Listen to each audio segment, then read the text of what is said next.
This is a very good question, because it was really through Jacob Arminius that Molinism entered into Protestant theology. Arminius was, I think, really a Protestant Molinist.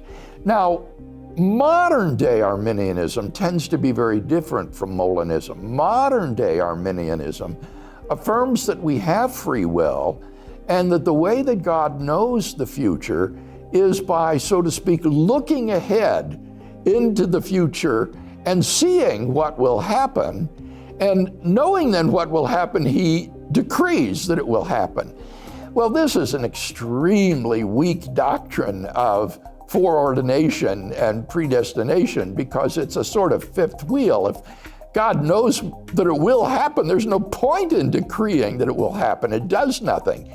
So Molinism is rather different. It says that logically prior to God's decree to create a particular world, he knew all of the different orders of things that would be feasible for him to create given human freedom.